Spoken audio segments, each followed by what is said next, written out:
Hello my dear students, today I am your Rashmi Didi again. Last video में मैं જેમ મને કીધું હતું એક ટ્રિકી એવો ટોપિક ટ્રિગ્નોમેટ્રીનો જે સ્ટુડન્ટ્સને નોર્મલી થોડું ટેન્શન અપાવે છે એની બહુ ઇઝી મેથડ સાથે હું તમારી પાસે હાજર થઈ છું. તો અહીંયા આજે આપણે એક્સરસાઇઝ 8.1 નો ક્વેશ્ચન નંબર 1 સોલ્વ કરીએ છીએ.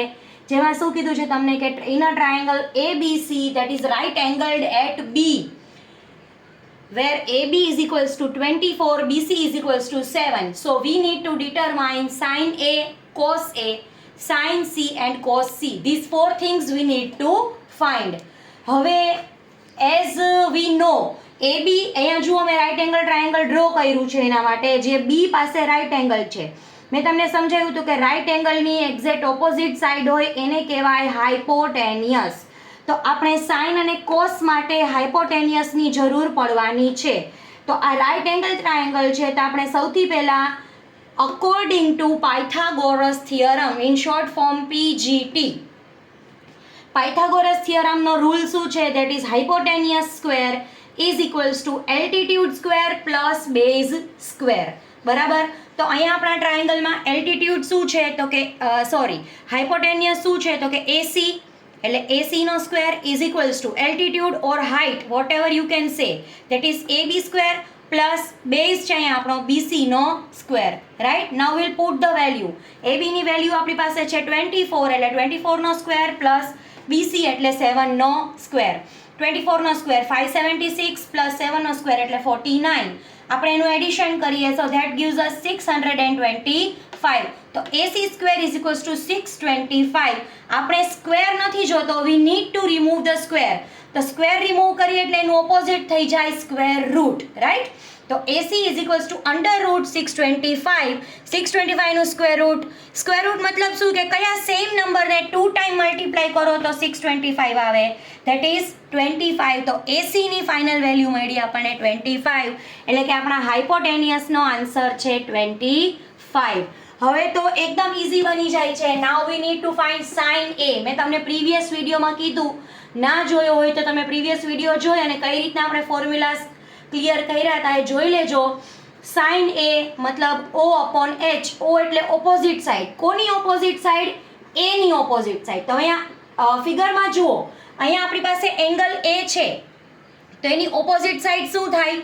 BC એટલે BC અપોન હાઇપોટેનિયસ તો ફિક્સ જ રહેવાનું છે ધેટ ઇઝ AC. હવે BC ની વેલ્યુ શું છે આપણી પાસે 7 અને AC ની વેલ્યુ છે 25.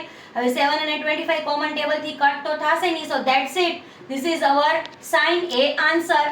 Likewise cos A. Cos A નું ફોર્મ્યુલા છે A/H means adjacent side plus H એટલે કે હાઇપોટેનિયસ.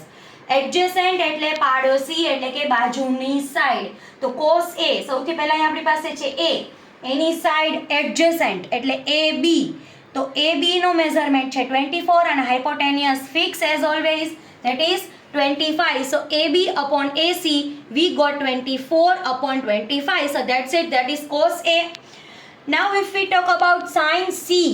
Look, sin એટલે ફોર્મ્યુલા તો ફિક્સ જ રહેવાનું છે. sin મતલબ શું તો કે O/H. પણ અહીંયા આપણે O એટલે ઓપોઝિટ સાઈડ. કોની ઓપોઝિટ સાઈડ? C ની. સો લુક ફોરવર્ડ ફોર C. અહીંયા આપણી પાસે એંગલ C છે તેની ઓપોઝિટ સાઈડ શું બને છે? AB. તો અહીંયા આપણે બન્યું છે AB upon hypotenuse fix AC. AB નું મેઝરમેન્ટ છે 24 upon 25. So that is sin C. And if we talk about cos C, તો C again cos એટલે ફોર્મ્યુલા તો ફિક્સ A/H. બટ એડજસન્ટ સાઈડ કોની? C ની. તો C ની એડજસન્ટ સાઈડ એટલે BC. BC નું મેઝરમેન્ટ છે 7 upon હાઇપોટેનિયસ ધેટ ઇઝ 25. તો આ રીતના આપણને sin A, cos A, sin C અને cos C આ ચાર રેશિયોઝ આપણને મળી ગયા. આના અલાવા પણ આગળ આપણને tan A, tan C, cot A, cot C અગર ફાઇન્ડ કરવાનું કહે તો ઇઝીલી આપણને આ ફોર્મ્યુલાઝની હેલ્પથી મળી રહે છે. ઘણી સ્કૂલમાં પંડિત હરિપ્રસાદ હર હર બોલે એ રીતના મતલબ પરપેન્ડિક્યુલર અપોન હાઇટ કરીને અને બેઝ અપોન હાઇટ કરીને ફોર્મ્યુલાઝ કરાવે છે. એમાં ઘણા સ્ટુડન્ટ કન્ફ્યુઝ થાય છે. સો ડોન્ટ ગેટ કન્ફ્યુઝ. અહીંયા રીતના તમે ઓપોઝિટ અને એડજસન્ટથી સમજશો તો તમને ઇઝીલી સમજાઈ જશે. કયા એંગલની વાત કરો છો એ પર્ટિક્યુલર વિચારજો. A ની વાત કરો છો કે C ની, it means for what acute angle you are talking about. એ પ્રમાણે ફોર્મ્યુલા નક્કી કરજો અને વેલ્યુઝ પ્લેસ કરશો તો એમાં કંઈ જ અઘરું પડશે નહીં. સો અગર હજી કોઈ ડાઉટ્સ હોય તો તમે મને કમેન્ટ કરી શકો છો. Don't forget to subscribe Rashmi Didi Ki Class channel and also press the bell button so that you will come to know about the upcoming videos. Till then, bye.